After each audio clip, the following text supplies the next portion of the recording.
저는 당의 혁신을 위해 민주당 공동 비대위원장을 맡았습니다.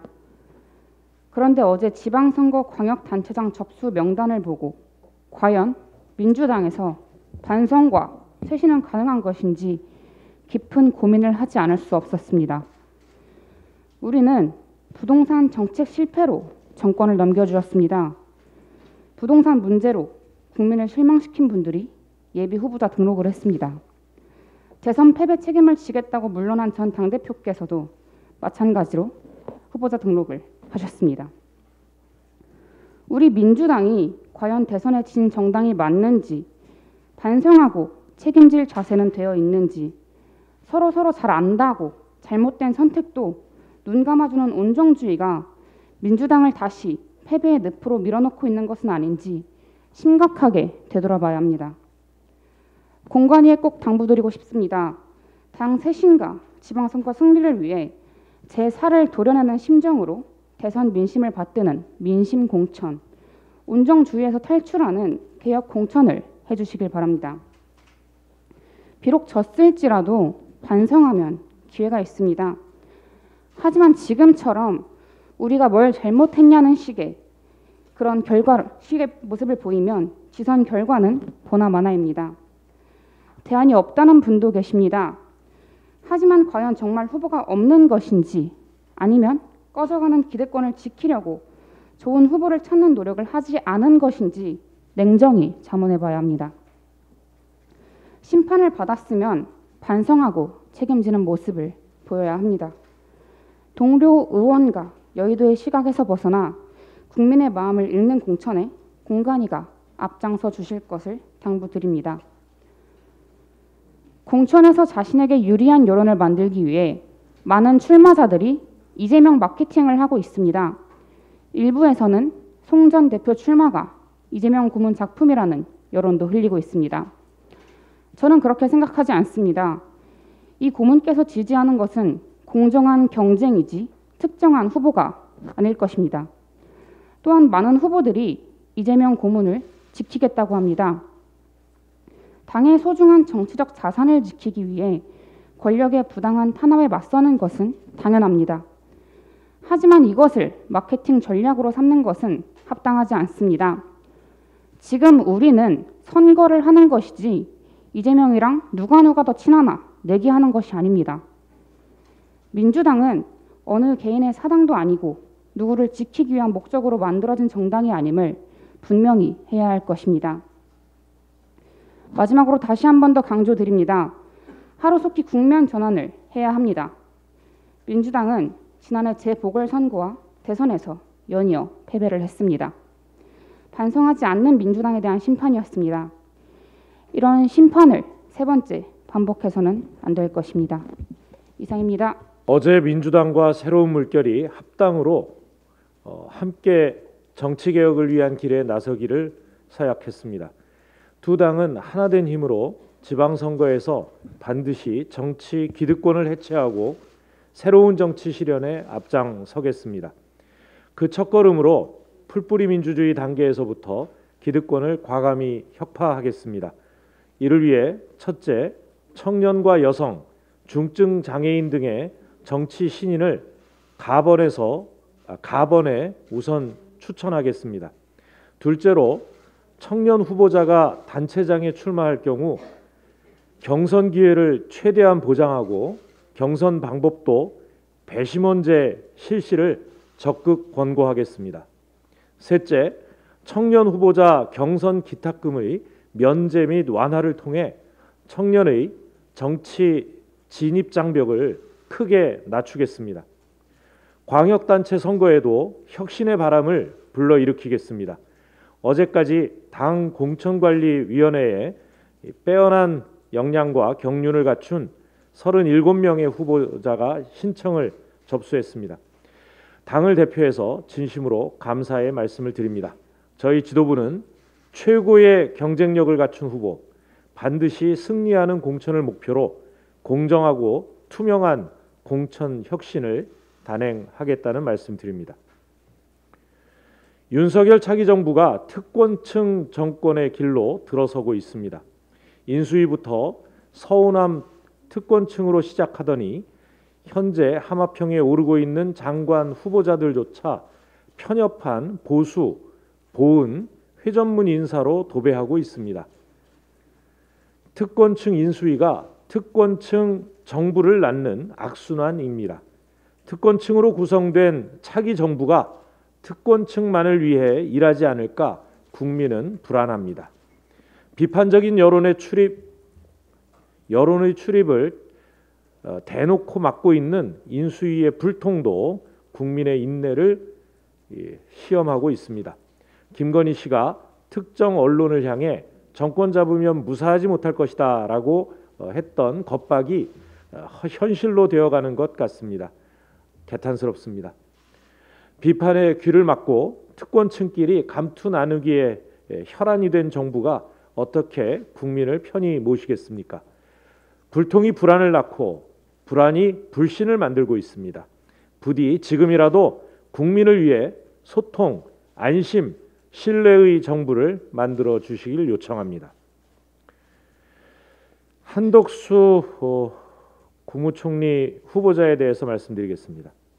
한덕수 후보자가 김앤장에서 18억이 넘는 고액의 보수를 챙기고 S-오일에서도 8천만 원이 넘는 급여를 받았다고 합니다. 공직 퇴임 이후에만 축제한 재산이 40억이 넘습니다. 특히 산업부 등에서 근무하던 시절 이해충돌 우려가 있는 미국 대기업으로부터 6억 원의 임대료 수입을 거둔 사실까지 밝혀졌습니다. 한 후보자에게 주택을 임차한 AT&T는 편법 입찰, 특혜 의혹과 정경유착 가능성도 배제할 수 없는 상황입니다. 임대왕 총리 후보자를 검증해야 하는 우리 민주당도 또 국민도 참담하기만 합니다. 전관예우로 18억을 벌어들인 한 후보자가 국민의 생계와 직결된 최저임금 인상에 딴지를 걸고 나섰습니다. 우리 청년들이 18억이라는 천문학적인 금액을 모으려면 최저생계비를 한 푼도 쓰지 않고 78년을 모아야 합니다. 전관예우에 수십억 원을 챙긴 분이 노동자의 최저임금을 두고 시비 거는 건 예의도 아니고 도리도 아닐 것입니다. 민주당 인사청문 TF는 직무 역량, 공직윤리, 국민검증의 3대 인사검증 기준을 발표했습니다. 민주당은 국민의 시각에서 각 후보자들을 엄중히 검증하고 문제가 있는 부분에 대해서는 강력히 대처하겠습니다. 한 말씀 더 드리겠습니다. 부산대에 이어 고려대도 조민 씨의 입학을 취소했습니다. 대선이 끝나자마자 전광석화처럼 이루어지는 학교들의 행태에 염량세태의 비애감이 느껴집니다. 한 사회의 성숙도를 평가하는 중요한 기준 가운데 하나는 공정한 원칙의 예외 없는 적용입니다. 조민 씨에게 적용된 관점에서 보면 김건희 씨는 당장 구속되어야 마땅할 것입니다. 김건희 씨에 대한 주가 조작, 논문 표절, 학력 경력 위조 의혹은 수사기관의 직무유기로 단 한 발도 나아가지 못하고 있습니다. 표창장과는 비교할 수도 없는 박사학위 논문 표절 의혹을 두고도 국민대는 모르쇠로 당선인 눈치만 보고 있습니다. 학문의 양심이 완전히 실종됐습니다. 그동안 제기됐던 학력, 경력 위조는 법적으로도 사문서 위조, 위조 사문서 행사, 업무 방해죄 등에 해당하는 엄연한 범죄입니다. 수사기관과 국민대 등 관련 기관이 계속해서 직무를 유기한다면 이는 또 한 번의 김로 조불이 될 것입니다. 김건희가 하면 로맨스고 조민이 하면 불륜입니까? 분노하는 국민의 불같은 심판이 있을 것임을 분명히 경고합니다. 이상입니다. 네, 오늘 새벽 국민의 생명을 구하려다가 해경 헬기가 추락했다는 안타까운 소식이 들려왔습니다. 탑승자 4명 중 2명이 사망하고 1명이 실종됐다는 것이고요. 이 느닷없는 비보로 크나큰 슬픔에 빠져있을 유족들에게 깊은 애도를 우선 표합니다. 남은 분도 무사히 구조되어서 가족의 품으로 돌아올 수 있기를 간절히 기원합니다. 어제 한덕수 국무총리 후보자의 인사청문 요청서가 국회에 도착했습니다. 윤석열 정부의 첫 단추를 끼우는 일인 만큼 민주당은 빈틈없는 검증으로 야당의 소임을 다하겠습니다. 검증 기준은 국민의 눈높이에 따라 더 강화될 수밖에 없습니다. 거기에 맞춰야 하는 것이 정부 여당의 피할 수 없는 숙명입니다. 윤석열 당선인과 국민의힘은 발목 잡기 운운하며 인사청문회를 정쟁판으로 몰아가려는 얄팍한 정략은 멈추고 겸손한 자세로 국민 검증에 임해야 할 것입니다. 본격적인 검증에 들어가기 전부터 벌써 김앤장 20여 억 원, 집값 축소 신고 등 한덕수 후보를 둘러싼 의혹들이 수두룩합니다. 특히 집 한 채 값 월세 성금과 이해충돌 논란은 매우 심각해 보입니다. 연일 보도되는 사안과 당에 접수된 제보가 하나같이 가볍게 넘기기 어려운 내용들입니다. 과연 한덕수 후보의 자질과 능력, 도덕성이 국민 눈높이에 들어맞을지 의문입니다. 인사청문회는 국민을 대신해 후보자를 검증하는 자리입니다. 따라서 우리 민주당은 공직윤리 검증 역량과 정책 분야별 전문 역량을 최우선 고려하여 인사청문위원들을 구성하겠습니다. 오늘 중으로 명단을 발표하고 이번 일요일 국무총리 후보자 인사청문 첫 준비회의를 열어서 후보자에 대한 자질과 역량 등에 관한 본격적인 검증에 착수하겠습니다. 정치개혁이 국민의힘의 무성의와 옹고집으로 자초될 위기에 처해 있습니다. 윤석열 당선인과 안철수 인수위원장은 선거가 끝났다고 자신의 소신을 이렇게 헌신작처럼 버려도 되는지 묻지 않을 수 없습니다. 국민의힘도 정치개혁에 나서달라고 우리 당 74명의 의원들께서 5일째 국회 본청 앞에서 농성을 하고 계십니다. 개혁의 배가 가라앉지 않도록 연일 애써주시는 의원님들께 감사드리며 저도 국민의힘이 기득권의 자물쇠를 풀고 정치교체의 큰 광장으로 나오게 끝까지 설득하겠습니다. 오늘 국민의힘 새 원내대표가 선출됩니다. 어떤 분이 선출되시더라도 당선인의 심기와 눈치보다 국민의 삶과 목소리를 우선시해 주셨으면 합니다. 당선 인사의 첫 일성은 국민 통합을 실천하려는 강한 의지와 원내 제1당을 존중하고 소통하려는 진정성이 담겨 있길 바랍니다. 특히 다음 주는 선거제도 개선을 위해 결단해야 하는 마지막 시한입니다. 시간이 정말 없습니다. 양당 원내대표의 상견례 예방도 필요하지만 공직선거법 개정 등 시급한 현안 논의에 바로 속도를 냈으면 합니다.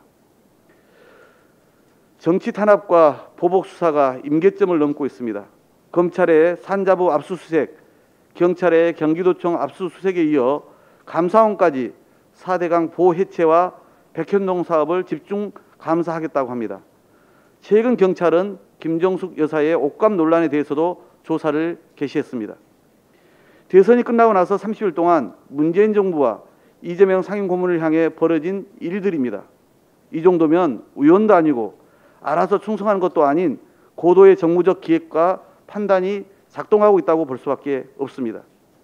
소임을 다 마치고 물러나는 죽은 권력을 향해 무소불위의 힘을 갖춘 새 권력이 임기 전부터 버젓이 보여주는 모습의 아연 실색입니다. 더 이상 부당한 정치 보복을 자시할 수 없습니다.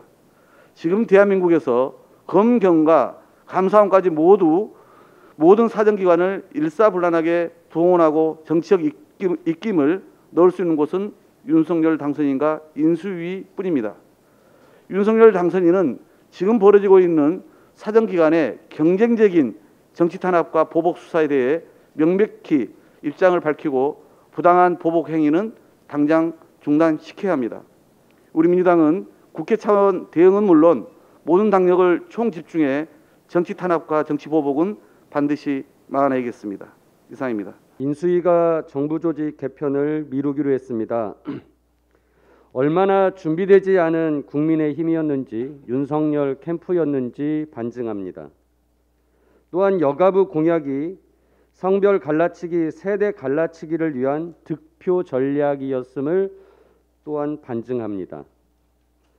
민주당이 협조가 어렵다고 단정짓고 정부 조직 개편을 미루겠다고 하는데 그렇게 자신이 없으면 왜 정권을 잡았는지 한심할 따름입니다. 민주당은 대화, 설득, 타협 언제든지 할 수 있는 열린 정당입니다. 인수위의 태도가 바뀌기를 기대해 봅니다. 민주당은 이번 지방선거에서 정치적 이슈가 아닌 실제 지방정부가 추진할 수 있는 민생정책을 공약해야 합니다. 지방선거 민생공약으로 여성청소년 무상생리대, 돌봄 서비스의 국가 책임제에 이어 세 번째로 장애인 이동권 보장 정책을 제안합니다. 우리 당 의원들이 장애인들이 이동하는 것이 얼마나 어려운지 몸소 체험하는 휠체어 출근 챌린지를 하고 있습니다. 누구는 이런 체험을 쇼라고 폄하하기도 하지만 이런 소중한 체험을 통해 인식의 전환이 가능해지고 법제도도 개선이 되는 것입니다. 이번 정부는 땅바닥에 돈 쏟아붓는 토건형 SOC 사업보다는 국민 생활 편익 증진을 위한 생활 SOC 사업을 추진해 왔습니다.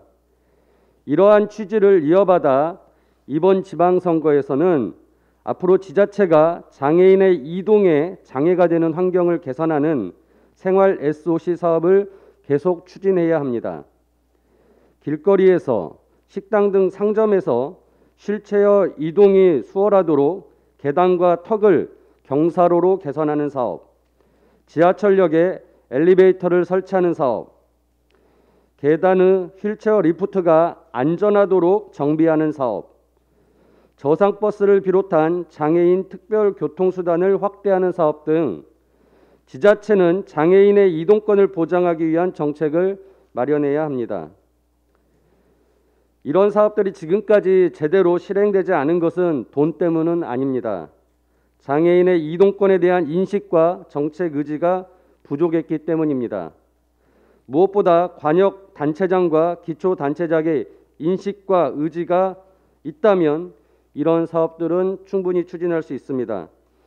이번 지방선거에 출마한 민주당 단체장 후보들 역시 출마 지역에서 휠체어 이동 체험을 해보시기 바랍니다.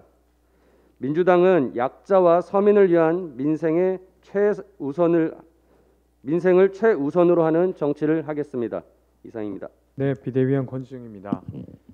국민의힘 국회의원은 비리가 있어도 아무런 불이익이 없는 것입니까? 어제 국민의힘 최고위원회는 전봉민, 박덕흠 의원을 당협위원장으로 임명하였습니다. 비리 의혹으로 자진 탈당한 의원을 약 1년 6개월 만에 완전 복권시켜 준 것입니다. 국토교통부 위원으로 활동하며 가족기업이 피감기관에서 수천억 대의 특혜 수주를 받았다는 박덕흠 의원의 의혹과 정봉민 의원 역시 가족회사의 일감을 떼어주고 아버지가 기자를 매수했다는 그런 의혹이 남아있음에도 불구하고 이것이 전혀 반영되지 않은 채로 복당이 이루어지고 심지어 당협위원장까지 복권시켜 주었습니다. 탈당할 당시의 상황과 지금 달라진 것은 없습니다. 이준석 대표에게도 묻고 싶습니다. 이것이 이준석 대표가 말하는 국민의힘의 공정입니까? 가족회사 일감 몰아주고 기자를 돈으로 매수하는 의혹이 해소되지 않았음에도 시간이 좀 지나면 슬쩍 눈 감아주는 게 국민의힘의 공정입니까? 최고위원회 회의를 주재하는 당대표의 동의 없이는 이 같은 결정이 이뤄지기 어렵습니다. 청년 정치가 이런 것입니까? 청년 정치인으로서 부끄럽습니다. 박덕흠, 정봉민 의원의 비리 의혹은 상당한 파장으로 국회가 이해충돌 방지법까지 만들게 한 사안입니다. 국민의힘 지도부가 눈 감아준다고 안 보이는 일이 아닙니다. 지금이라도 셀프 면제를 철회하고 수사 결과로 의혹이 소명되기 전까지는 당적을 제명해야 할 것입니다. 또한 올해 1월 국회 윤리특별위원회에 상정된 국회의원 징계안 역시 처리할 수 있게 국민의힘은 협조해 주시기 바랍니다. 끝으로 어제 서울 지하철 9호선 양천 향교역에서 휠체어를 탄 장애인이 일반 에스컬레이터를 이용하다가 추락해 사망하는 사고가 발생했습니다. 안타까운 죽음에 애도를 표합니다. 해당 에스컬레이터 가까운 곳에 엘리베이터가 있었다곤 하지만 9호선 대부분의 에스컬레이터에는 설치되어 있는 휠체어 차단봉이 해당 에스컬레이터에는 설치되지 않았습니다. 이 같은 안타까운 사고가 발생하지 않도록 휠체어 차단봉 현황을 전수조사하고 재발 방지 방안을 마련하도록 하겠습니다. 감사합니다. 안녕하십니까, 김태진입니다. 한 지역에서 출마를 준비하고 있는 예비 청년 후보와 이야기를 나눴습니다. 본인의 선거 준비만으로도 해야 될 게 너무 많은데 지역위원회에서의 요구들로 인해 부담이 너무 크다는 이야기를 해왔습니다. 지역위원회에서 요구하는 사안들은 이렇습니다. 권리당원을 100명 모아와라. 홍보할 수 있게 청년들 명단 200명을 모아와라. 지역위원회 행사가 있으니 행사장에 청년들을 20명 데려와라 등 관행적으로 이루어지고 있는 이러한 요구들로 인해 어려움을 겪고 있다고 합니다. 이런 사안들은 비단 청년 정치인만의 문제는 아닐 겁니다. 지역에서 많은 정치인들은 이러한 요구들을 받는 경우들이 많습니다. 개인정보 처리와 관련된 법들의 위반은 물론이고 공정한 경쟁을 방해하는 요소들입니다. 저 역시 방문한 적도 없는 지역의 예비 후보들에게서 홍보 문자를 받곤 합니다. 잘못된 관행들이 이곳저곳에서 많이 일어나고 있다는 뜻일 겁니다. 많은 국민분들이 이런 문제들의 해결에 대해 호소하고 있습니다. 선거는 흔히 조직 싸움이라는 소리를 많이 합니다. 그래서 조직을 잘 꾸리고 관리하는 게 정치인의 중요한 요소라고 말들을 합니다. 이제는 건강한 조직, 건강한 민주당을 위해 이러한 잘못된 관행들이 사라져야 합니다. 진짜 실력을 통해 경쟁하고 국민의 눈높이에 맞는 정치인들이 뽑힐 수 있게 지금부터 준비를 해야 합니다. 하루아침에 바뀌지 않을 겁니다. 후보들 간 공정한 경쟁을 할 수 있도록 다양한 방식의 능력 검증 시스템을 늘려가고 도덕적 기준은 국민의 기준에 맞게 더욱 엄격하게 판단되어야 할 것입니다. 권리당원 명단을 모아서 이길 수 있다는 기대감보다 실력을 키워야 이길 수 있다는 생각을 누구나 가질 수 있게 시스템을 하나씩 바꾸어 나가야 합니다.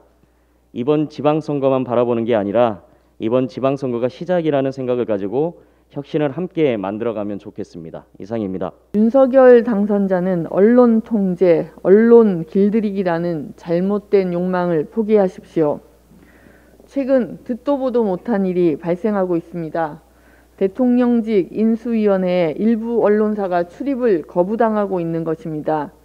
뉴스타파, 뉴스버스, 미디어오늘 등은 대통령직 인수위원회 출입을 위해 등록 서류를 제출했으나 등록되지 않았다고 합니다. 기자단 단체 대화방에서도 제외됐다는 것입니다. 이유를 물었으나 모른다는 답만 돌아왔습니다. 이에 대해 이준석 국민의힘 대표가 한 라디오 방송을 통해 윤석열 당선인의 불편한 심기가 들어간 건 맞는 것 같다고 말했습니다. 대선 기간 중에 혹독한 기사들이 나왔던 곳이기 때문이라는 겁니다. 여기에 덧붙여 이 대표는 다소간의 기싸움 정도로 보면 될 것 같다는 말까지 했습니다. 알려진 것처럼 뉴스버스는 지난해 9월 윤 당선인 검찰총장 재직 당시 대검이 여권 인사와 언론인들 고발장을 야당에 전달했던 이른바 고발사주 사건을 보도했습니다. 뉴스타파는 윤 당선인 배우자 김건희 씨의 주가 조작 연루 의혹 등을 보도해왔습니다. 언론사 취재를 불허한다는 것은 독재 정권 시절에나 있었던 언론 통제입니다.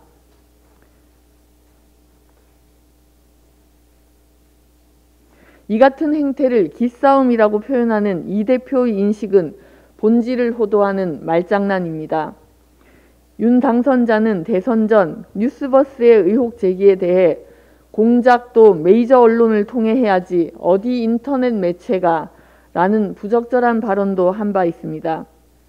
인수위는 앞서 공영방송에 대한 업무 보고를 추진했다 방송 장악 의도라는 강한 비판도 받은 바 있습니다.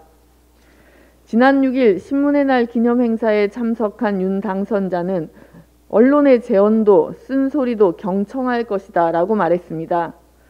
윤 당선자에게 묻습니다. 경청할 언론사의 자격 요건은 과연 무엇입니까? 쓴소리의 기준은 도대체 무엇입니까? 비판 기사를 쓴 언론은 경청은커녕 취재의 기회조차 박탈하는 것이 윤 당선자의 정의입니까? 내 편이 아니면 짓밟고 말 안 들으면 내쫓았던 이명박 정부, 그 말로에서 교훈을 얻어야 할 것입니다. 제 말을 경청하십시오. 이상입니다.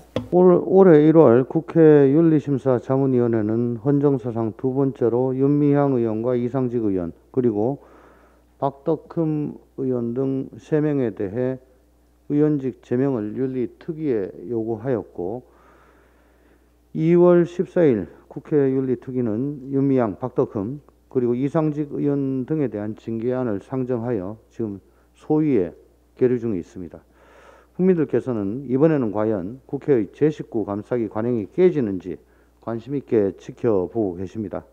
우리 민주당은 송영길 전 대표 시절 기독권 내려놓기와 정치개혁 차원에서 윤리심사자문위에서 제명을 요구한 3명의 의원들에 대하여 대통령 선거 전 처리하자고 입장을 밝혔지만 국민의힘의 비협조로 그 약속을 지키지 못하였습니다. 그런데 언론 보도에 의하면 국민의힘 최고위는 어제 박덕흠 의원을 충북 보은 옥천 영동 괴산 지역구의 당협위원장으로 임명함으로써 완전히 복권시켰다고 합니다. 국회 제19 감싸기라는 비판과 유명무실한 윤리특위라는 비판은 하루 이틀의 일이 아닙니다. 무리를 일으킨 의원들의 소위 탈당쇼에 이어서 몰래 복당이라는 복귀 절차를 밟고 아무 일도 없었던 듯이 정치 생명을 이어나가는 것에 대한 국민들의 허탈감과 분노는 너무나 당연한 것입니다. 우리 민주당이 지난 4.7 재보궐선거와 대통령 선거에서 패배한 이유 중 하나가 우리 안의 잘못을 외면하거나 감싼 탓이라고 생각합니다. 국민들은 이를 내로남불이라고 비판하셨고 선거를 통해 혹독하게 꾸지람을 주셨습니다. 그래서 우리 모두는 유권자의 말씀을 엄중히 받아들이고 과거의 잘못을 바로잡겠다고 약속드렸습니다. 저희 민주당은 국회 윤리특위 소위에 계류되어 있는 윤미향, 이상직, 박덕흠 의원 등에 대한 징계안의 조속한 처리에 나설 것입니다. 국민의힘도 이번에는 함께 힘을 보탤 것이라고 믿습니다. 만약 국민의힘이 온갖 핑계를 대며 끝까지 과거의 관행을 답습할 경우 국민들께서는 위선과 내로남불의 잘못된 행태를 기억하고 계시다가 반드시 심판하실 것이기 때문입니다. 국민의 눈높이를 넘어서는 정당, 국민의 기대에 부응하는 민주당이 되겠습니다. 위선과 내로남불이라는 비판을 겸허히 받아들이고 과거의 민주당과 결별하는 새로운 민주당이 되겠습니다. 고맙습니다.